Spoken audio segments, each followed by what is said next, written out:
Welcome to DM classes. DM ক্লাসে তোমাদের সকলকেই স্বাগত। আজ আমরা আলোচনা করব মহাভারত। এই মহাভারত ডব্লিউবিএসএসসি সিলেবাসে তোমরা পাবে। ওকে, এখানে মহাভারত থেকে যে যে শর্ট প্রশ্নগুলো তোমাদের হতে পারে সেই মোস্ট ইম্পর্টেন্ট শর্ট প্রশ্ন নিয়ে আজকের সেশন। এর আগের সেশনে বা আগের ক্লাসে আমরা মহাভারতের এমসিকিউর ফার্স্ট পার্টটা দেখেছি। আজকে আমরা দেখব সেকেন্ড পার্ট। চলো আজকের ক্লাস শুরু করা যাক। তোমরা প্রত্যেকে প্রথম থেকে শেষ পর্যন্ত পুরোটা ক্লাস দেখবে এবং প্রত্যেকটা যে প্রশ্ন সেই প্রত্যেকটা প্রশ্নের নাম্বার দিয়ে কমেন্ট বক্সে অ্যান্সারটা কমেন্টস করবে। ওকে, চলো আজকের প্রশ্ন, বিজয় কার ধনুকের নাম? প্রথম প্রশ্ন কি আছে, বিজয় কার ধনুকের নাম? অপশন বলছে অর্জুন, দুর্যোধন, ভীষ্ম না কর্ণ। বিজয় কার ধনুকের নাম? বিজয় কর্ণের ধনুকের নাম। যুধিষ্ঠিরের শঙ্খের নাম? বিজয়, অবিজয়, অনন্ত বিজয়, মহাবিজয়। যুধিষ্ঠিরের শঙ্খের নাম অ্যান্সার কি হবে? অনন্ত বিজয়। যুধিষ্ঠিরের 10 নামের অন্তর্গত নামটি নয়, সরি প্রশ্নটা একটু ভুল বললাম। অর্জুনের 10 নামের অন্তর্গত নামটি নয়। বিভৎসু, কৃষ্ণ, ফল্গুনী, পার্থ। অর্জুনের 10 নামের অন্তর্গত নামটি নয়। কি নাম নয়? অ্যান্সার কি হবে? পার্থ। এর পরের প্রশ্ন, কুরুক্ষেত্রের যুদ্ধে সব থেকে বেশি দিন সেনাপতিত্ব করেন? দুর্যোধন, ভীষ্ম, দ্রোণ, ধৃষ্টদ্যুম্ন। কুরুক্ষেত্রের যুদ্ধে সব থেকে বেশি দিন সেনাপতিত্ব করেন কে? অ্যান্সার কি হবে? ধৃষ্টদ্যুম্ন। ধৃষ্টদ্যুম্ন। পাণ্ডবদের রাজত্বকাল 22 বছর, 30 বছর, 36 বছর, 46 বছর। পাণ্ডবদের রাজত্বকাল অ্যান্সার কি হবে? 36 বছর। মহাভারতের মুখ্য রস শান্ত, দাস্য, রৌদ্র, শৃঙ্গার। মহাভারতের মুখ্য রস কি? আমরা সকলেই জানি এটা মহাভারতের মুখ্য রস হলো শান্ত রস। সারা জীবনে অর্জুনের মৃত্যু হয় একবার, দুবার, 3 বার, 4 বার। সারা জীবনে অর্জুনের মৃত্যু হয় কবার? 3 বার। কৃষ্ণা কে? সুভদ্রা, দ্রৌপদী, রুক্মিণী না সত্যবতী? কৃষ্ণা কে? কৃষ্ণা হলো দ্রৌপদী। কৃষ্ণাকে? কৃষ্ণা হলো দ্রৌপদী। অসি যুদ্ধে নিপুণ ছিল ভীম, সহদেব, অর্জুন, যুধিষ্ঠির। অসি যুদ্ধে নিপুণ ছিল কে? অসি যুদ্ধে সহদেব। কিচক হন্তা। কিচক হন্তা কি? বিরাট, যুধিষ্ঠির, বল্লভ, কেউ নয়। কিচক হন্তা বলতে আমরা কাকে জানি? কিচক হন্তা হলো বল্লভ। পাণ্ডবদের মৃত্যু বর্ণিত মুসল পর্বে, স্বর্গারোহণ পর্বে, মহাপ্রস্থানিক পর্বে, কোনটি নয়। পাণ্ডবদের মৃত্যু বর্ণিত মহাপ্রস্থানিক পর্বে। ভীষ্মের মৃত্যু বর্ণিত শান্তি পর্বে, ভীষ্ম পর্বে, অনুশাসন পর্বে, আশ্রমবাসিক পর্বে। ভীষ্মের মৃত্যু বর্ণিত অনুশাসন পর্বে। কুরুক্ষেত্রের যুদ্ধে কর্ণ সেনাপতি ছিলেন। একদিন, দুদিন, 3 দিন, কোনোটি নয়। কুরুক্ষেত্রের যুদ্ধে কর্ণ সেনাপতি ছিলেন 2 দিন। কর্ণবধ মহাভারত, কর্ণবধ মহাভারত যুদ্ধের মানে কর্ণবধ হয়েছিল মহাভারতের যুদ্ধের কততম দিন? 15তম, 16তম, 17তম না 18তম? কর্ণবধ হয়েছিল মহাভারতের যুদ্ধের কততম দিনে? 17তম দিনে। বিবাহের পর গান্ধারী তার চক্ষু উন্মীলন করেন। 1 বার, 2 বার, 3 বার, 4 বার। বিবাহের পর গান্ধারী তার চক্ষু উন্মীলন করেন 2 বার। পাণ্ডবদের পাশায় পরাজয় হয়েছে 1 বার, 2 বার, 3 বার, 4 বার। পাণ্ডবদের পাশায় পরাজয় হয়েছে 2 বার। শ্রীবৎস চিন্তা আখ্যানটি কোন পর্বে দৃষ্ট? শ্রীবৎস চিন্তা আখ্যানটি কোন পর্বে দৃষ্ট? বনপর্বে। দ্রৌপদীকে হরণ করেন, দ্রৌপদীকে হরণ করেন দুঃশলাজানি, জয়দ্রথ, সিন্ধুরাজ সবকটি। দ্রৌপদীকে হরণ করেন জয়দ্রথ। যুধিষ্ঠির কার পুত্র? ধর্মের, কুন্তির, পাণ্ডুর সবকটি। যুধিষ্ঠির কার পুত্র? সবকটি। কর্ণের কবচ কুণ্ডল হৃত হয় বনপর্বে, বিরাট পর্বে, ভীষ্ম পর্বে, কর্ণ পর্বে। কর্ণের কবচ কুণ্ডল হৃত হয় বনপর্বে। জরাসন্ধ নিহত হন কৃষ্ণ দ্বারা, অর্জুন দ্বারা, ভীম দ্বারা, ভীষ্ম দ্বারা। জরাসন্ধ নিহত হন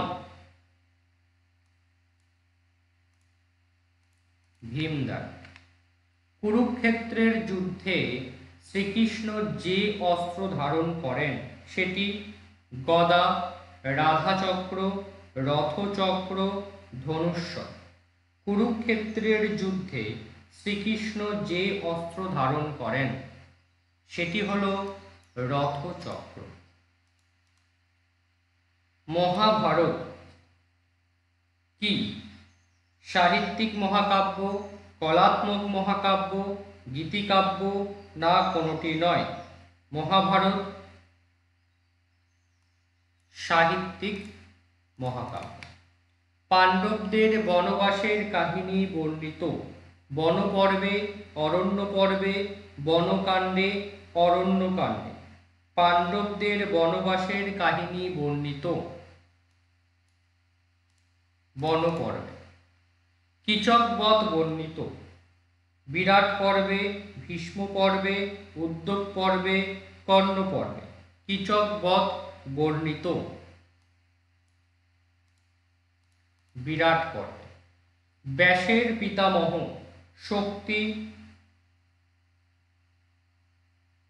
তারপরেরটা বানান একটু ভুল আছে, এটা শক্তি হবে, তালবস্য কয় তয় রফলা হস্যি। শক্তি, শাক্ত আর হচ্ছে বশিষ্ঠ। ব্যাসের পিতামহকে, ব্যাসের পিতামহ হলো শক্তি, তালবস্য কয় তয় রফলা হস্যি, শক্তি। এখানে বানান ভুল আছে। মহাভারতের সর্বাধিক পরিচিত নাম? জয়, ভারত, মহাভারত, শত সাহস্রী সংহিতা। মহাভারতের সর্বাধিক পরিচিত নাম মহাভারত। মহাভারতের শ্রৌতি রচনাটি? জয়, ভারত, মহাভারত, শত সাহস্রী সংহিতা। মহাভারতের শ্রৌতি রচনাটি জয়। শত সাহস্রী সংহিতার শেষাংশ হরিপর্ব, হরিবংশ, মহাপ্রস্থানী কোনোটি নয়।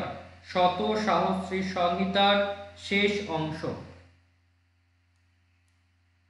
হরিবংশ। হরিবংশের শ্লোক সংখ্যা 15,374, 15,784, 16,374, 15,600। হরিবংশের শ্লোক সংখ্যা 16,374। মহাভারতের একজন বাঙালি টিকাকার দেববোধ, নীলকণ্ঠ, বিমলবোধ, সিদ্ধান্ত বাগীশ। মহাভারতের একজন বাঙালি টিকাকার সিদ্ধান্ত বাগীশ। মহাভারতের অপর নাম কার্ষ্ণবেদ, ভারত সংহিতা, শতসাহস্রী সবকটি। মহাভারতের অপর নাম সবকটি। মহাভারতের যুদ্ধ সংঘটিত হয়েছিল 18 দিনে, 17 দিনে, 16 দিনে, 15 দিনে। মহাভারতের যুদ্ধ সংঘটিত হয়েছিল 18 দিন ধরে। মহাভারতের অধ্যায় সংখ্যা 500, 2111, 3111, 4111। মহাভারতের অধ্যায় সংখ্যা 2111। শ্রমণগণের রচনা পরিচিতি যে নামে, জয়, ভারত, মহাভারত কোনটি নয়। শ্রমণগণের রচনা পরিচিতি যে নামে, মহাভারত। মহাভারতের প্রথম বক্তা বৈশম্পায়ন, শুকদেব, ব্যাসদেব না সৌতি? মহাভারতের প্রথম বক্তা ব্যাসদেব। মহাভারতের ক্ষুদ্রতম পর্ব বনপর্ব, মৌৎসল পর্ব, মহাপ্রস্থানিক পর্ব, স্বর্গারোহণ পর্ব। মহাভারতের ক্ষুদ্রতম পর্ব মহাপ্রস্থানিক পর্ব। গীতা ভীষ্ম পর্বের 24 থেকে 41 অধ্যায়, 25 থেকে 42 অধ্যায়, 26 থেকে 43 অধ্যায়, 27 থেকে 44 অধ্যায়। গীতা ভীষ্ম পর্বের 25 থেকে 42 অধ্যায়। মহাভারতের কাহিনী বিবৃত হয়েছে 2 বার, 3 বার, 5 বার, 6 বার। মহাভারতের কাহিনী বর্ণিত হয়েছে বা বিবৃত হয়েছে 3 বার। পঞ্চম বেদ বলে অভিহিত মহাভারত, বিষ্ণু পুরাণ, নাট্যশাস্ত্র সবকটি পঞ্চম বেদ বলে অভিহিত সবকটি। গীতার সর্বশেষ অধ্যায়টি নাম অক্ষর ব্রহ্মযোগ, ধ্যানযোগ, মোক্ষযোগ, সন্ন্যাসযোগ। গীতার সর্বশেষ অধ্যায়টির নাম মোক্ষযোগ। গীতার অধ্যায় শেষে যে শব্দটি প্রযুক্ত গুণ, কর্ম, কাণ্ড, পর্ব। গীতার অধ্যায় শেষে যে শব্দটি যুক্ত তাকে বলা হয় যোগ। বিশ্বরূপ দর্শন যোগ গীতার কততম অধ্যায়? বিশ্বরূপ দর্শন যোগ দশম, একাদশ, দ্বাদশ, ত্রয়োদশ। কি হবে এখানে? একাদশতম অধ্যায়। অর্জুনের ধর্মপত্নী ছিলেন 1 জন, 2 জন, 3 জন, 4 জন। অর্জুনের ধর্মপত্নী ছিলেন 3 জন। নকুলের পুত্রের নাম শতানিক, শ্রুতসেন, শ্রুতকর্মা, শ্রুতসোম। নকুলের পুত্রের নাম শতানিক। বজ্রবাহন কার পুত্র? এখানে বজ্রবাহন এটা একটু ভুল আছে, এটা হবে বভ্রুবাহন। ব হয়রফলা হস্যু, বয়াকার হ ন, বভ্রুবাহন এখানে হবে। বভ্রুবাহন কার পুত্র? ভীম, কুশধ্বজ, নীলধ্বজ না অর্জুন? বভ্রুবাহন অর্জুনের পুত্র। যাজ্ঞসেনী হলেন দ্রৌপদী, সুভদ্রা, রুক্মিণী, দুঃশলা। যাজ্ঞসেনী হলেন দ্রৌপদী। অভিমন্যুর মৃত্যুকালে বয়স ছিল 12, 14, 16, 18। অভিমন্যুর মৃত্যুকালে বয়স ছিল 16। সব্যসাচী হলেন যুধিষ্ঠির, ভীম, অর্জুন, নকুল। সব্যসাচী হলেন অর্জুন। বৃকোদর কার নাম? বৃকোদর কার নাম? অর্জুন, ভীম, কৃষ্ণ, হিড়িম্বা। বৃকোদর হলো ভীমের নাম। চলো এই সেশনে আমরা টোটাল 50টা প্রশ্ন মহাভারত থেকে দেখলাম। এর আগের একটি মহাভারতের সেশন হয়ে গিয়েছে, তোমরা সেই ক্লাসটা দেখে তারপরে এই ক্লাসটা দেখবে। আর তোমরা যারা ভাবছো যে পেড ক্লাসে জয়েন করবে, এখনই জয়েন করে যাও। নিচে দেওয়া ডেসক্রিপশানে নাম্বার আছে, সেখান থেকে জয়েন করতে পারো। এবং ডেসক্রিপশানে তোমাদের কোর্স ফি এবং যাবতীয় ডিটেলস সব দেওয়া আছে, তোমরা ডেসক্রিপশান থেকে সেটা চেক করে নিও। আর তোমাদের যাদের ভিডিওটা ভালো লাগছে অবশ্যই কমেন্টস লাইক করবে এবং ভিডিওটা তোমার বন্ধুদের মধ্যে শেয়ার করবে। যারা চ্যানেলটিকে এখনো সাবস্ক্রাইব করনি অবশ্যই চ্যানেলটিকে সাবস্ক্রাইব করবে পরবর্তী ভিডিওর নোটিফিকেশানের জন্য। সকলে ভালো করে পড়াশুনো করো, ভালো করে প্রিপারেশান নাও। আর যদি কোনো হেল্পের প্রয়োজন পড়ে আমার কন্ট্যাক্ট নাম্বার দেওয়া আছে, আমার সাথে পার্সোনালি কন্ট্যাক্ট করো।